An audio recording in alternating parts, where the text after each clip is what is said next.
Hello, my name is Courtney West. I am the owner of 3 Gems Birth Services. I am a full spectrum doula, a nurse, a childbirth educator, placenta encapsulator, and doula trainer. So, thank you so much for taking your time of being interested in wanting to become a doula.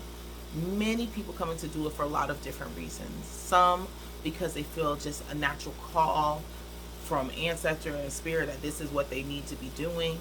Others because they just love the enjoy being around babies and moms. Others because they want to be there and be part of that moment to watch a woman fully come into her power to give birth. Others, moms have been through some traumatic things or have seen some traumatic things in their own births or in their family members' births and decided that they want to come into this work to make big changes. All of these reasons are absolutely amazing reasons to come into doing birth work. Many times when people come into birth work, they're super gun ho. They want to do the hip squeeze. They want to do all the fun things about birth, but have have really no idea what it really means to be an African doula, dealing with African people in our own communities. The differences are things that people don't really tend to think about. How we have to do time management. What does this mean really to be on doula? What does it mean to really be on call all the time? And I'm going to take some time to just like kind of hit some points for you guys and just give you some things to think about before you decide to come into birth work. What is the difference in roles of a white doula versus an African doula taking care of African women and other women of color? Okay. So, as a role as a doula, we are there to facilitate birth and help with the transition for your client to be able to feel spoken and heard and have the experience that she would like to have her birthing experience. So, the difference between an African doula's experience versus a white doula's experience is just this. A lot of times, white doulas are able to just really enjoy the moment of the birth, do the hip squeeze, help their client feel empowered in their moment. If there's something comes up with the medical team, they're usually able to just talk about it and get their voices heard and get to really enjoy the birth more. And it's not saying that they don't have issues that come up, but most of the time they're not dealing with their client not being heard by the medical staff. They are not being spoken to or having to go through a lot of different transitions that women of color do have to go to. Now, being a African doula dealing with African people, many a times we are dealing with in our own communities traumas that have been passed down from generation to generation. And when you're getting your clients, you're having to take on the traumas that they were born into, the traumas that are surrounding them. It could be from their neighborhood, it could be from other family members, it could be from spouses, and then with the medical system itself. Unfortunately, it is taught in the medical system that African people feel pain differently than our white counterparts, and due to our traumatic history with the medical system, many times we have our clients going in there very frightened. So it is your job to not only be there to make sure that they feel comfortable, but many a times we have to be advocates for our clientele. Being a African doula is more about not just making your client comfortable and safe, it's about sometimes saving their lives. There's many a times in the medical system that you're in the hospital and there could be something going on with your client, seeing their blood pressure is getting too high, or they're saying that they're having headaches or having pain and their needs are getting met. It is your job to be able to speak with the medical system and say, hey, there's a problem here, and be that middle person. So you have to walk a line between being a advocate and an aggravant.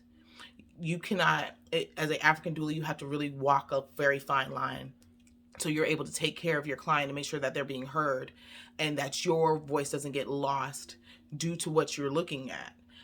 You have to understand the medical system is going to look at you and see you as a black woman or a black person helping this person give birth.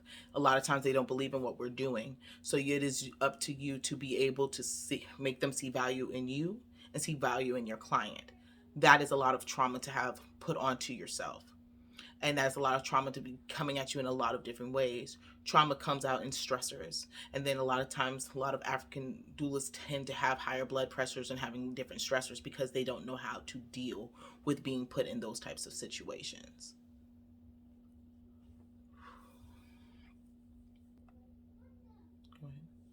What are things you you should consider before becoming a doula? Okay. So before you become a doula, there are some things that you should definitely check in with so that you want to make sure you have everything situated mind, body, and spirit. So, when you're first coming out as a doula and you're looking at this as a business, in the beginning, a lot of times you'll have clients, here and there, and it's not consistent. So you're going to usually have another job. Is your job supportive of you doing birth work? Is it flexible enough that you can call in? Because with birth work, you never know when the baby's coming. The baby could come at 2 o'clock in the morning, it could come at 3 o'clock in the afternoon. You never know when it's happening. So you have to have a job that is flexible enough with you being able to call out. You don't know how long the birth will last. Sometimes you might be at a birth for 4 hours. You may be at a birth for 24 hours. You never really know. So before getting into this work, make sure that you have a job that is flexible enough to allow you to do this. Or if you're working for yourself, have multiple streams of income and revenue coming in so that you can always stay in birth work. A lot of people become childbirth educators, placenta encapsulators, do yoni steams, so that you have lots of different streams of revenue coming in what in your downtime in between births, because there's sometimes that you're actually seeing clients and doing other portions of it versus when you're actually at the birth itself. Another thing to consider is, do you have children? A lot of times, again, you're on call. You never know when the babies are going to come. You never know when your mother or your birthing person is going to need you. So do you have a tribe in place to take care of your children, who can pick them up from school, who can drop them to the daycare, who can stay with them? Because again, you never know how long you're going to be gone. Do you have a tribe of people who are going to help you? It is a lot to put that on only one person. Do you have a nanny? Do you have, a mother who's willing to help you, grandmothers, cousins, friends who can be that tribe for you? And can you interchange different people to be with you? Have you spoken to your children about what this means, that mommy's going to be gone? A lot of times you're going to miss appointments, you're going to miss assignments, you can miss dance recitals, you can miss games. And how do they feel about you being away, taking care of another family and being with someone birthing while they're missing out time with you? You want to make sure that they really understand what you're doing and why you're doing this and what it's so important. It's like having a job. Mommies have to be gone sometimes for their jobs, or have an understanding of what you're doing so they can respect why you're doing it. If you have a spouse, birth workers have a very high rate of divorce. Why? Because we're gone a lot. You miss anniversaries, birthdays, holidays, because again, and you'll hear me say it multiple times, you never know when the babies are coming. You have to be there sometimes as the advocate, as the frontline person, that you have to go and be with these people, be in the hospital, go to doctor's appointments, go to their homes, so you are away. This also sometimes puts a lot more, responsibility on your spouse. So if you have children and other things, so you want to make sure you really sit down and talk with your partner. Make sure that they're comfortable doing this work with you, that they understand why you're doing it and what this will look like, and to check in often with them so that everyone is on the same page about why you're doing this work. This is loving, heartfelt work that's very important, but you can't pull from an empty cup, and you don't want to drain your family's cup as well just to do this work.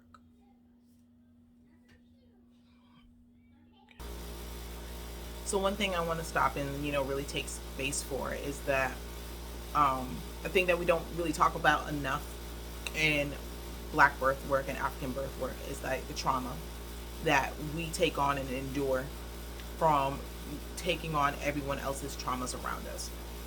It is very doing birth work in the African community can be very triggering, because unfortunately you see blatant racism everywhere in the medical system. You see it not only in the medical system, you see it in housing, you can see it in social and economic injustices. And when you're dealing with your clients, you're dealing with real life things about what is going on in their lives. They could have a spouse that is locked up right now. They could be just living it day to day, just trying to make it just like everybody else, but knowing the struggles of what that is to try to put food on the table, knowing that they need to take better care of themselves and not able to. They may live in a food desert where there's no grocery stores and everything. You have to either get on a bus and or drive a car. What if your client doesn't have a car? How are they able to take care of themselves and sustain themselves and their families? Many times, African women end up having more health issues when giving birth because of not being able to eat the proper nutrition that they need during their pregnancy. A lot of times, those things are fall on you to be able to assist them if you can, to be the resource to help them find those things, or just be their listening ear for that. Taking on all of those things are triggering, and it's traumatic. And a lot of times, what happens is we take on more and more trauma from our different clients, even when it's a great birth. There's still the issues of social economics of having to just deal and listen and be the frontline person for your client. And many times that feels like you're sacrificing yourself. In this work, it is important that you are able to manage yourself and understand your triggers and how will you be able to handle them. You cannot pour from an empty cup. And so it's really important that you're able to see how to manage this from the beginning. How do I do this? Can I handle this? Because a lot of times you may be having to deal with DCF, you may be having to deal with Child Protective Services, you may be having to deal with these different entities that a lot of time other cultures are not dealing with. Hospitals are still calling in for parents and parents that pop up with marijuana in their system. You never know what you could be walking into. So you have to be ready for everything and to always keep your armor on so that you can keep yourself safe and untriggered by the things that are being brought on to you. This will then in turn lead into our last question. What are self care items you should have in place before becoming a doula? Self care is super, super important when you're going to do birth work. Many things that I go in for self care is have a self care group for yourself. If that's made up of a therapist, of a doula group, a birth worker team, have someone that you can call on. Either that being getting a birth worker mentor, a doula mentor who's been doing the work longer, so you can have someone to talk to. Get someone who's in your mentoring class that you're taking your doula class with, so you guys can stay connected, be able to talk to each other after births. You can have someone who can understand what it's like to be in those situations, to be able to bounce ideas off of and go to process traumas that you've gone through. I really encourage people to get a chiropractor because this work takes a lot on your body. You're squatting, you're stepping, you're stretching, you're sleeping in chairs. It's not comfortable work all the time. So your body is very sore and it does a lot of breakdowns. So it's important that you take good care of yourself. Eat a good diet, drink lots of water, stretch, exercise, do yoga, find some peace of mind. Journaling is very important so that you can yourself remove yourself from other stressors that you're dealing with. This is not stuff you need to keep into yourself.